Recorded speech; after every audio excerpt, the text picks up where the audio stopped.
So this is section 4 in chapter 1, and we're going to look at the divisions between national powers and state power.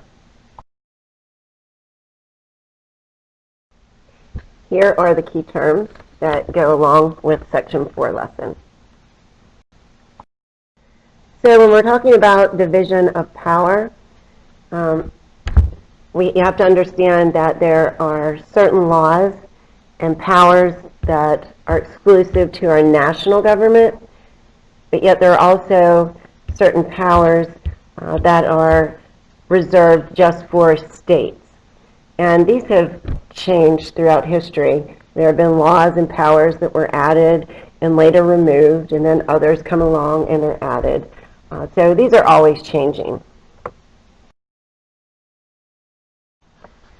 So here you can see that there are 3 different types of delegated powers at a national level. So first of all, express powers. Okay, this gives the national government the ability to tax citizens and collect taxes. They can make money. They can pull money out of circulation. They can declare war. They have the ability at a national level to raise an army and a navy and regulate trade. Commerce means trade, so they can regulate trade. These express powers you will find in Article 1, Section 8 in the Constitution, necessary and proper laws and powers. So implied powers, these are not specifically written. Like express powers are written, that the national government can collect taxes, they can declare war, etc. Implied powers, they're just assumed. They're not written, they're just assumed to exist because it's the federal government. So, for example, the power to draft. That's not written in the Constitution, that individuals can be drafted into the military. But since they have the power and the responsibility of protecting the American people, it's implied that if you don't have enough soldiers, you have the power to draft them. So it's not written. Implied powers are not written. They're just assumed that we can have those powers. Inherent powers.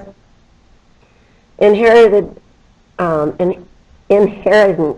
powers. The national government must establish diplomatic relations with other nations. So here, we have to control our borders, and we have to try and make peace with other nations. If there's a conflict between them, then we have to resolve that. Okay, so here you're looking at the national government has the responsibility to maintain relations and come up with treaties, if you will, with other nations. So those are the 3 delegated powers that the national government has. Now, states also have the ability to create laws that are not written in the national constitution. And a lot of times those laws among states are very different. I gave the example up here of licensing for certain professions. Each different profession can have different requirements. So like my daughter is graduating as a mortician, and to be licensed in Maryland, she has to do a 1-year apprenticeship, whereas other states, sometimes they require 2 years. And another example would be marriage laws. In some states, after you apply for a marriage license, you have to wait a week. And other states, you only have to wait a day.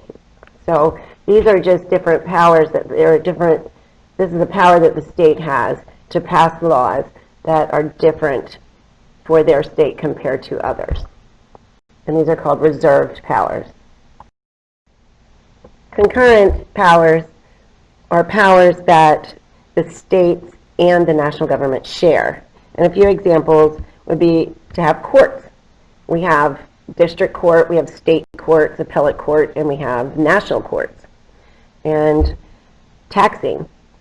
The national government has the ability to tax, but so do states. And states can decide how much let's say, sales tax they want to apply to the consumer. In Maryland, we pay 6%, whereas in California, they pay 9%. Denied powers are things that the national government cannot do. So, for one, they cannot tax exports. So an export is something that we are selling to another country, and they cannot tax those items. They can tax imports, things that we're bringing in.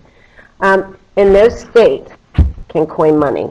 So a state cannot print their own money. Only the federal government can do that. So guarantees to the states. These are things that the national government must do for the states in the union. First of all, guarantee each state a Republican form of government. Okay, the national government does this by allowing senators and representatives from each state to take part in Congress. Okay, so we have people in the House of Representatives from each state that go to the national government, and 2 senators from every state. So each state is represented in the national government. The second, to protect states from invasion or domestic violence. So if California is attacked, the national government would have to protect California from that foreign invasion. And the last one, respect the territorial integrity of each state. So in other words, the national government cannot use the land of an existing state to create a new state. So you just can't say, oh, okay, in the middle of California, we're going to create a new state there. They cannot do that. So those are guarantees that the states have. This last slide is a good reference for you to use when you're preparing for the exam on this chapter. Here it shows you the powers of the national government. On the left, the right has the state powers, and in the middle, the powers that they share.